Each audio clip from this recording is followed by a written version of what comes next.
Hey guys, it's Ben the Coin Geek at Old Pueblo Coin. Thanks for joining me today. And today I have a special item for you. Before I get going, please remember to like, subscribe, and leave comments. Nice things only, folks. Let's keep it clean out there. Today I have for you a coin that is absolutely unique, and it is not this coin, which happens to have quite a bit of toning on the back, which I didn't even notice when I grabbed it because I didn't look at the back. But today I have for you an item that I believe is quite unique to the coin world. And that is a 1942S nickel that I'm calling a reverse proof. And let's just see what in the what is going on here with this coin, folks. Please do not adjust your dial. We control the horizontal, we control the vertical too.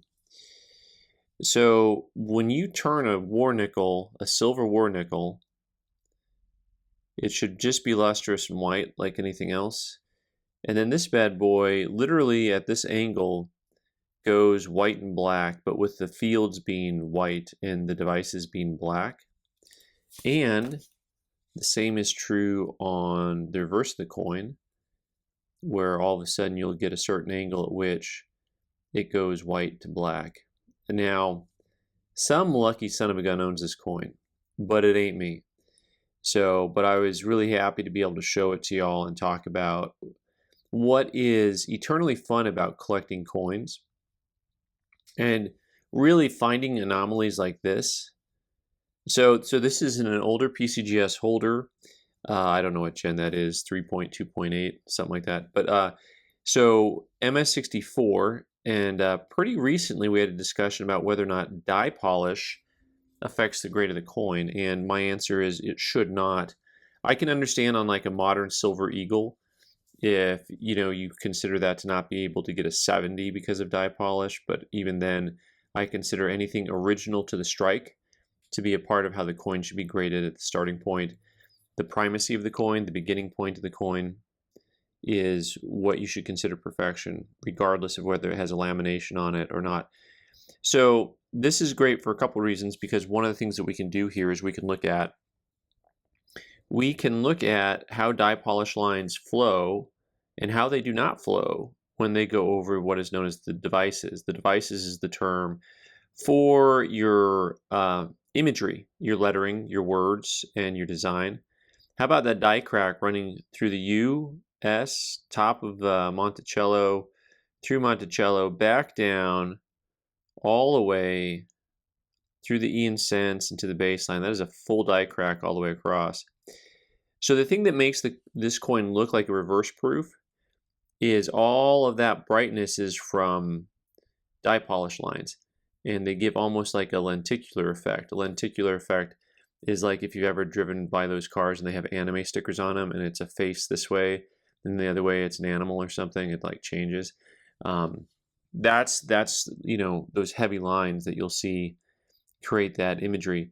So the reason why we have two different colors here is because where the coin gets struck with devices, all that die polish gets annihilated, but the fields remain the same. So that's usually how we tell the difference between die polish and scratches on the surface of the coin. So even as you look through this, through the lettering here, you'll see the die polish will show up behind the lettering and not on top of the lettering. So we've got these heavy, heavy lines we're dealing with here. Those lines that someone else may call scratches, but they're not. But then through the word liberty, those lines all stop and then continue to the other side. Same with the date.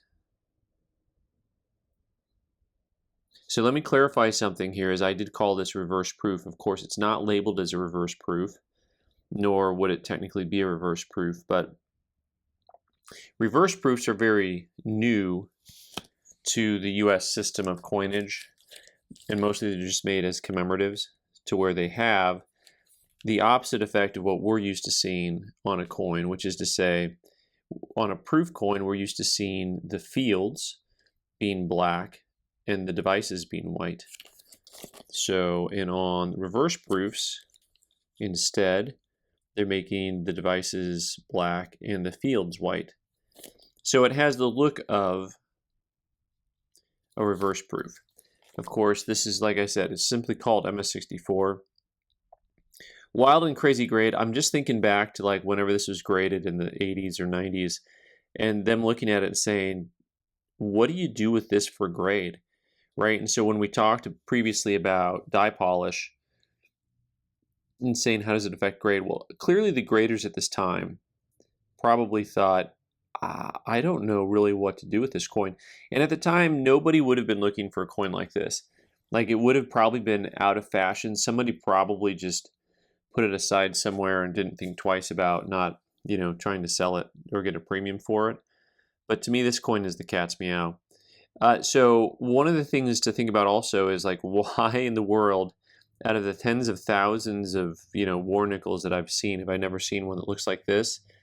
The die polish actually would wear off pretty quickly from striking over and over again. But also, the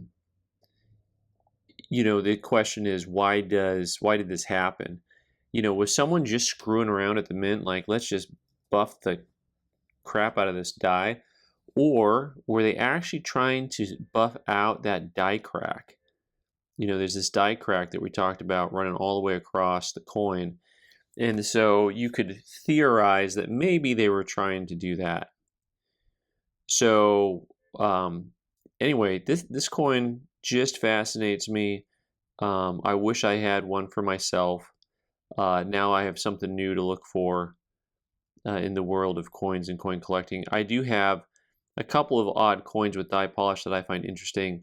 And by that I mean like on a silver eagle where you don't normally see die polish. I've got a couple of coins like that. I'll have to share that with you sometime. But let me know if you've ever seen anything like this in the coin market before.